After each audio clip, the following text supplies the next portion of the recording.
We are back with another Playful Humans podcast. I'm your host, Mike Montague at playfulhumans.com. And my guest this week is the man, the myth, the legend for me, Randy Miller, randymillerradio.com, or he is the host of the National Defense Network, the show National Defense Network.com. And it's a podcast. You can catch it on YouTube and all kinds of stuff. We'll talk more about that. But more importantly, Randy Miller was the man who was in the studio when I was on the radio for the first time. And I can't wait to talk about all of that and all the great memories from an awesome career. So let's get to it. Here we go. Don't wait for tomorrow.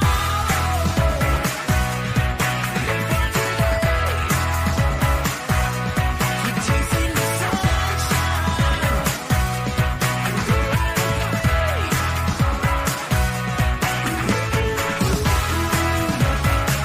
away. All right there, Randy, we did it. The show is brought to you by Tide. It's what the Little Mermaid uses to wash her fins. Tide. The Tide. Okay, here's the official joke of the week. Why should you never take sides during a political argument at Thanksgiving dinner? That's a great question. Why should you never take sides? It's a trick question. It's a great time to take sides. Bring Tupperware. Everybody's distracted. All right. Pretty good. Why can't I do my joke? Go for it. Okay. You know what? It's amazing now when you check your Google searches, how your Google searches change over the course of 20 years. 20 years ago, my Google searches were Cheryl Ladd, Kim Basinger, Baywatch, and I checked my Google searches the other day, and it's will an aspirin prevent blood clots? So a lot different than it used to be. Mike, how are you? Talking about different Google searches, my grandma back in the 90s before safe searches and everything was looking for some sporting equipment for our Christmas gifts, and my 80-year-old grandmother typed dicks into the search engine and she did not get sporting goods. Yeah, exactly. It does change over time. It does. Anyway, I'm doing great. So I wanted to start with the story because you are one of the inspirations for me. And I don't want to make you feel old, but as I was a kid in Kansas City, sad for you. Everybody has that famous morning show. I wouldn't necessarily put you in the shock jock category, but the one that's like the guy, right? Everybody has the morning show that everybody in Kansas City listens to. And when I was growing up in the 90s, that was you. And then I don't know if you remember this, but there was the Last DJ on the Planet contest, and I got to be one of the finalists in the top 3 and come on air with you and Stephen St. John back in like 2003 or something like that, 20 years ago. I do remember that. That was on the Planet, right? Yeah, that was the Planet. So yeah. that was my first official time in a radio station on the air as a talent, and it was with you. So ironically, that was my last official time on the radio. So it's my fault. Yeah. So what I don't know is your origin story. I know a lot, like after you kind of made it and you've been on TV and you've had, syndicated shows and virtual shows, on-air stuff, podcasts and everything since then. But how did you get started? Did you go straight into radio? Did you ever have like an insurance job or working in a cubicle thing? How did you get into this? I never had a real job in my life, which is I love that. And I got really lucky. I grew up in Knoxville, Tennessee, and at the time, my high school. I used to listen to the radio a lot, and I thought I wanted to be the guy on the radio to just talk up songs. You just while the intro is going, you talk, and there was a guy that was on the radio in Knoxville that was the best at that. A guy named Frank Murphy. And I used to listen to Frank Murphy, and he would talk up these songs, and I would imitate him. And I thought, man, that's what I wanted to do. So my high school, Fulton High School in Knoxville, Tennessee, had a radio station, not a radio class, a radio station. Wow. It was only one of 2 high schools that had a real radio station. The other one was in Los Angeles. I don't know why I don't know how, but I got in there when I was 14 years old, and just never looked back. And so it was a little 250-watt station. It was an FM station. I actually got out, a little bit into the community, and I started my career kind of early there because I would always tell people to call in song requests. Well, we didn't have a phone in the studio. So they would call, the office, and I just remember the principal running back and going, "Stop that! Listen, who's Bob Seger?" And so that's how I started and I had my first radio job when I was 15 at an AM station in Knoxville. So I got very lucky in terms of having that bug and having that training early on. And the thing that I thought I wanted to do, which was just talk up the intros of records, was something that I eventually never got to do because I did a crazy morning show from that time forward and moved around the country, and actually music kind of got in the way of my show. So I didn't really, really didn't do much of that. But that was 20 seconds going in and out of the commercials or something. Right. Yeah, that was it. And people would ask me about music all the time, and I would go, I hear just the beginning and ends of songs. I have no idea. but no, that was kind of my beginning. And then from then, I actually had I worked all the stations in Knoxville. Eventually ended up doing an afternoon drive at WNOX, which was a kind of a top 40 powerhouse at the time. And from then went to, that's when I started my morning show career in Richmond, Virginia, and went to Richmond. Wow.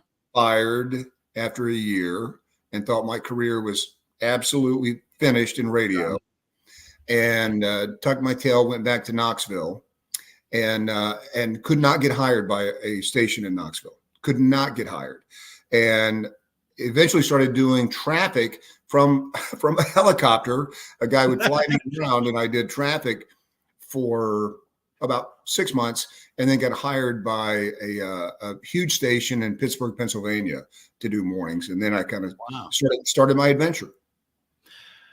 I have so many questions. The first thing I wanted to relate to was I did the morning announcements in high school. And so me and another girl would read, the announcements. And for some reason, I let the kids do it. But then I started having fun with it. And I would read the weather as a different, celebrity voice impersonation or something every day. And it was great. Let's hear a celebrity voice. Let's hear a celebrity voice.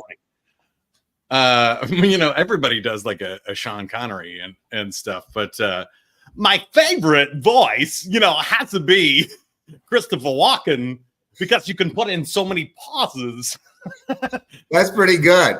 So, we had Sean Connery on the show one time, and Sean Connery was telling me a story about there was a lash that was interviewing me one time, and I was wearing my kilt, and the lash said, "What do you have under your kilt, Mr. Connery?"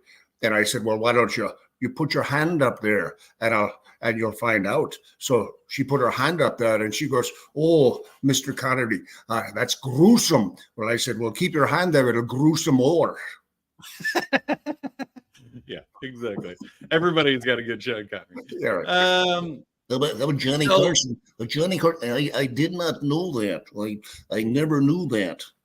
It's wild stuff. Wow. So let's talk about how you got those jobs back in the day, because I think when people ask me about the radio time and how I was the guy playing the songs and doing the intros. And I'm interested there's in an two art for stories. that. One, how you got that first job. How do you go from traffic to mornings? Because I always say they don't hand out morning shows. You have to do I was the crazy prize guy on the weekend, and then I get a midnight to 5:30 a.m. shift, and then you slowly get less crappy jobs until you get a good one. But you had to probably record and send out cassette tapes and stuff to get those jobs, or how did that happen? Yeah, so those were called air checks, right? So you would record yourself on a cassette, and after I was and I did all those crappy jobs, by the way. I did midnight to 6 on a country station in Knoxville. I did weekends. And it's hard to explain to people that don't have a job that they absolutely love.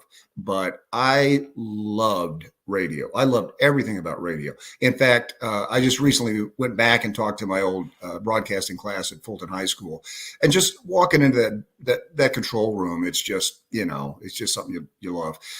It's ingrained in you, right? So, but I when I was in Richmond, Virginia, doing the morning show, there was unbeknownst to me, there was a talent search going on by a company called Drake Chenault. And Drake Chenault at the time was a big media company.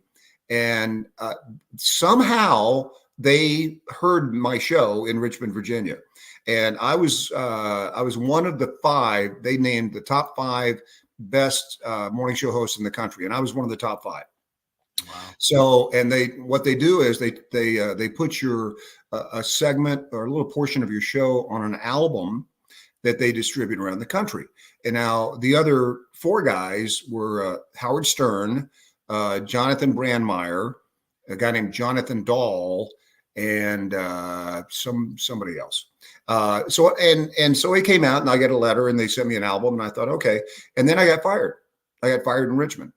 And I'm telling the program director, I said, hey, I'm on this album as one of the top 5 guys in the country. And he goes, you don't, I tell you to play more music, and you don't play more music. So we're gonna, as I've heard many times in my career, we're going in a different direction. So anyway, I went back and did traffic. Well, then this station in Pittsburgh, Pennsylvania, got the album and called me and said, can you come up for an interview? And then I got the job. Yeah. So this question is purely self-serving for me, but anybody in Kansas City that is, above 40 years old might remember that Q104 did not play country music in the 90s. It was my go-to like pop and rock station. Right. And I think that to me whenever you're like 12 years old, that's like the legendary time for all music and people that you're discovering, and comedians and so everybody, Seinfeld and everybody that was huge at that time is one of my favorites. But you mentioned Howard Stern. I think some of the other biggest, this could be legend, so correct me if I'm wrong, but didn't Johnny Dare and Mancow and other like legendary morning show people around the country start on that show with you at Q104? Yeah, they did. Mancow was my associate producer, and Johnny was the guy that would drive around in the van. So that's been another really wonderful part of my career that I just talked to a guy named Chris Stegall the other day, and Chris, I love Chris. Yeah, he's a great guy. He came in as a kid in high school and did a videotaped interview with me and ended up as an intern on my show. And Chris is so nice to mention the support that we gave him. And but that's been kind of cool over the course of my career to see guys that I've worked with and trained and kind of brought up a little bit do a similar kind of thing. So that's been very cool. And amazing things growing all over. Now, that brings to another question, is that you have basically interviewed every celebrity on the planet at this point. Was there any of them that made your handshake, or was a sort of different experience, or at what point did that become normal for you to just be like, oh, I'm going to talk to Ryan Reynolds today? Well, what I love now, especially on the show that I do for, it's called National Defense Network. I get to interview whoever I want to, and there's so much freedom in that. And we record the interview, pre-record the interview. So that takes the pressure off, not only the celebrity or the person I'm interviewing, but for me as well. And so I always look at worst case scenario. I always go into it going, if this is horrible, we won't air it. And it never happened. So, a lot of people don't have that kind of luxury, but, and I do get to interview. I just had an interview with a guy. This is exactly what I'm talking about. I read a book. I walked into the library and got this book, checked out this book because I like spy thrillers. And this one was called I Am Pilgrim by a guy named Terry Hayes. I'd never heard of Terry Hayes, never heard of this book. 600 pages. And so I took it home and I thought, oh, I'll give it a shot. Well, it's the best spy thriller book I've ever read, I've ever read. And I've gotten to interview a lot of authors, James Patterson, and just a lot of people. So now I want to interview, just for me, I want to interview Terry Hayes. I want to ask him about his writing. I want to ask him about everything I want to find out about Terry Hayes. So I interviewed him the other day for an hour, and it was just like, that's so great, to be able to just say, okay, I'm gonna interview that guy. I interviewed a guy this morning by the name of Gilbert O'Sullivan. And Gilbert O'Sullivan, if you're not over the age of 40, you probably don't know. But he had a huge song in 1972 called Alone Again, Naturally. And so I interviewed him just because I wanted to interview him. And it's just so It's one of the nice. things I love about having a podcast and everything is that you get to learn. And I feel that from you. Playfulness is one of my core values, but I see that in you also with curiosity. Are there words like that come to mind for you in your career, or what keeps you going after so long in this? Yeah, you got to be curious about everything. And I always say that if God opens a door for me, I'm going to run through it, because I just want to see what's on that other side. And sometimes, one of my favorite verses, honestly, in the Bible is in Proverbs, and it's man makes his plans, but God directs his steps. And so that means that it's okay to make plans. It's not going to happen unless God wants them to happen. And so far, God has not liked about 99% of my plans, but the 1% that that he likes are fantastic. And so I am always open to whatever. And that's kind of how we got 2 daughters, and that's how we taught our kids. We were always known in the neighborhood when we lived in Overland Park as the clown arounds, because my wife's a horse trainer and we've always had horses. So it's never been your traditional setting. And my daughters both learned exactly how that works with life too, since we didn't have any real jobs. I mean, I'm a DJ, my wife's a horse trainer. And now my daughter, Charlesy, is living in Los Angeles. She's a singer-songwriter. And our other daughter, Madison, lives in Kansas City, and she is an artist. So it's great. I love that. I want to ask you more about, playful humans and what you would encourage people to do if they're worried about taking this leap or anything. And they go, well, I don't want to be, people always talk about the starving artist. And I was like, well, I'm not planning on sucking. I'm planning on being a successful artist or a creative, Do you have any advice for people that maybe have always wanted to do it or dabbled on the side and never really shared their art or creativity and stuff with the world? I always tell people that you need to sit down and discover what you are good at, number one. And if you enjoy doing that, you need to find a way to do it. Find a way to do it. And, with the technology these days and everything that's available out there, I think there's a way that you can monetize just about anything. And Mike, you have been very good at that yourself. And that's just something that I think people, number one, they don't understand what they're good at. And what you're good at is maybe not what your passion is sometimes, but when those two things come together, sometimes you can make what you're good at your passion. And once that happens, you can really, look around and find a way to monetize that. I mean, I had done things in radio that are semi-traditional, just doing a morning show and moving from city to city.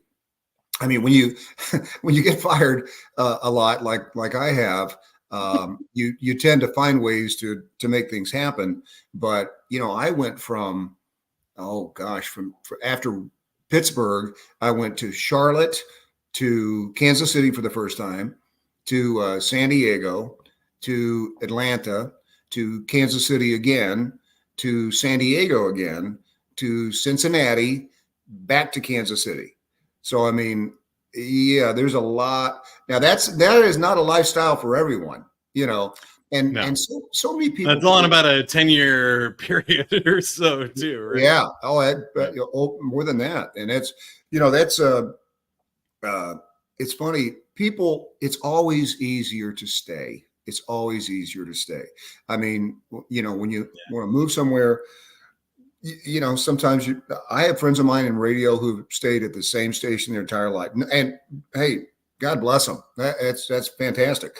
If you can do that and live with yourself, I never could. I mean, I always wanted to go to the next rung and tried to do that. So it's been fun for me and my wife that everyone refers to as Saint Renee. I could see that. This is a weird question. If there's no answer, we can skip it. But do you have a favorite reason you were fired? Oh man, I've been fired for some spectacular reasons. I know. I want to hear what your favorite was. Well, okay, that brings me to my book. Yes, there it is. Prizes, pranks, and the purse lady. Prizes, pranks, and the purse lady. And if you go to randymillerradio.com, you can get a copy. Christmas is coming up.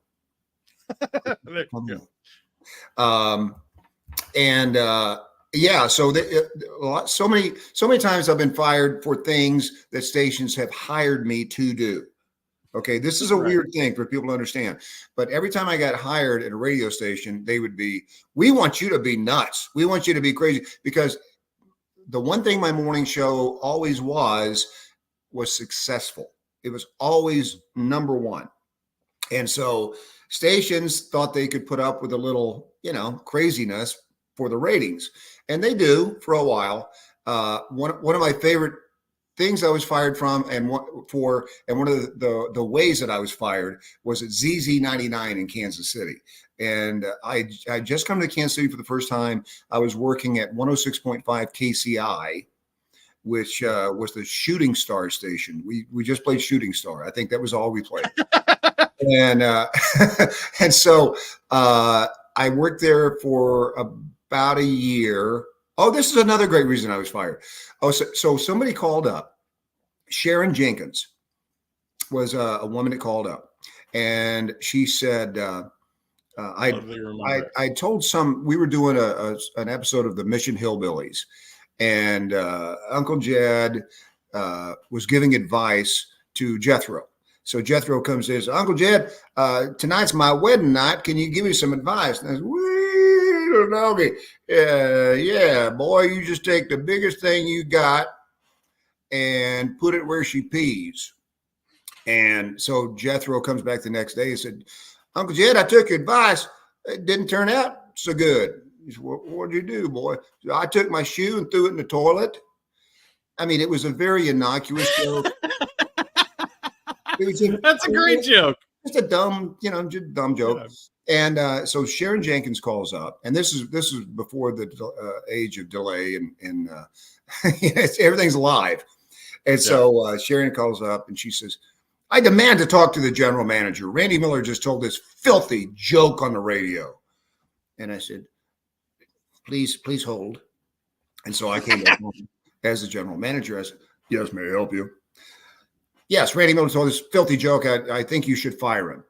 Ma'am, what was the joke? And she said, I don't want to repeat the joke. And I said, well, I don't listen to his show, ma'am. If you could tell me the joke, I can deal with it. And so she tells the joke on the radio without her knowledge. And so I said, we'll take care of it. So hangs up.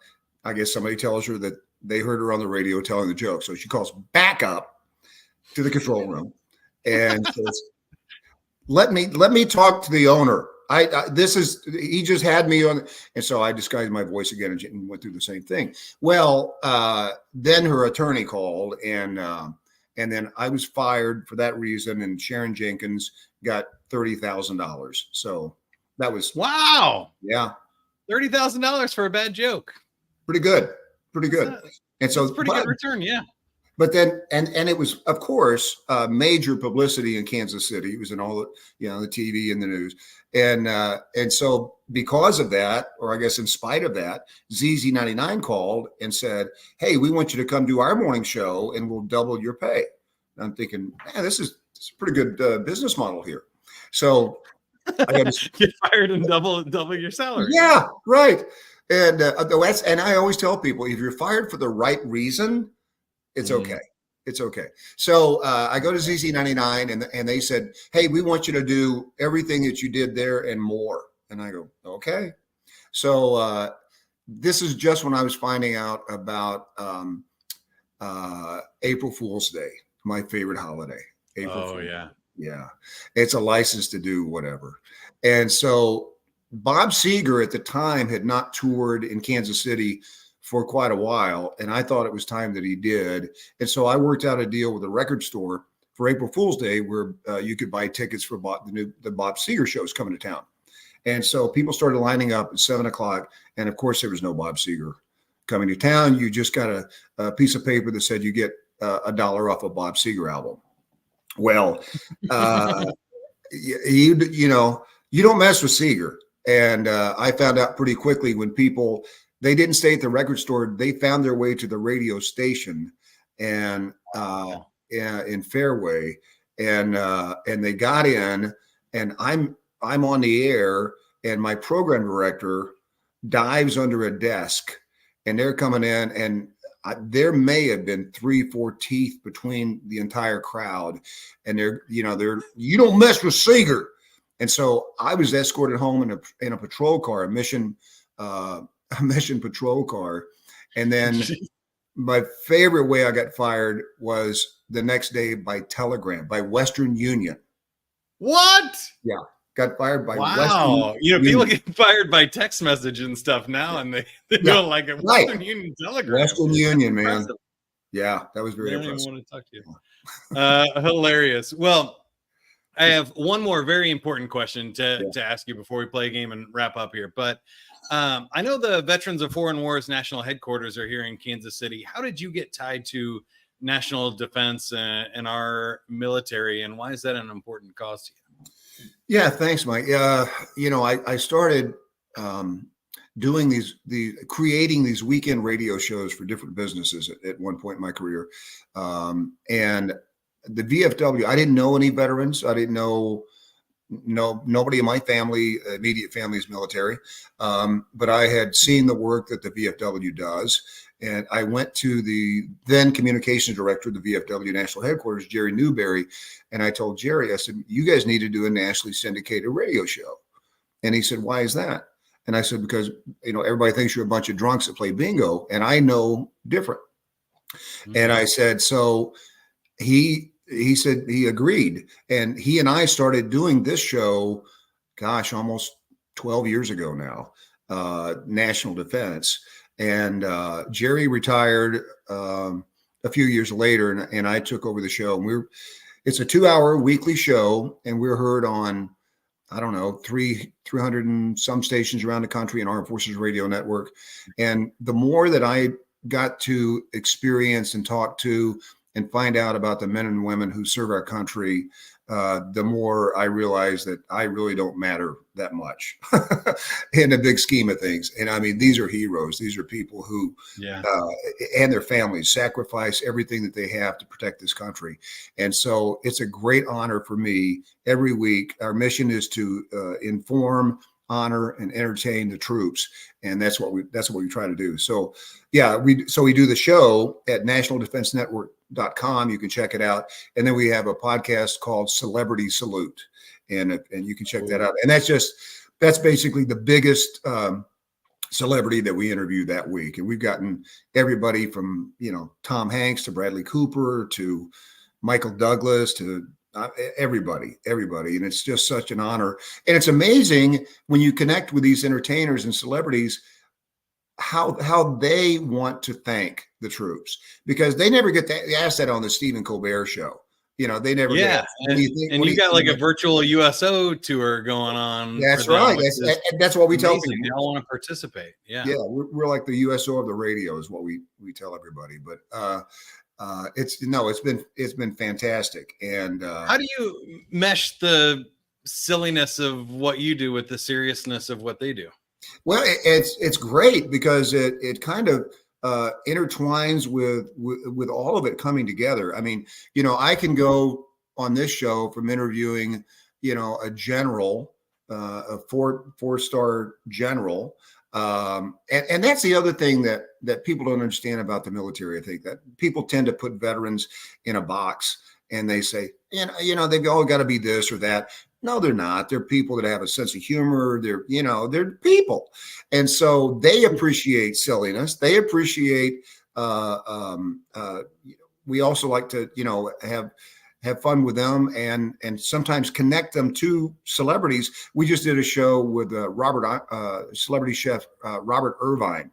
And Robert Irvine, we got 5 wounded warriors that want to be chefs and connected them to Robert Irvine. And he gave them advice and kind of steered them to their chef career. And that kind of stuff, man, you just make it happen. So good. And I think you're right. I've noticed throughout my career, and we've all done those events and things where you're like, the people that are most serious during the day, like hospice nurses and teachers and soldiers, are the silliest, craziest people outside of work a lot. Listen, you get around a room full of veterans, and it's embarrassing what they say to each other. I mean, they get down in it. Yeah. So it's amazing. Are you ready to play a game? Can I tell you one more story? One quick story.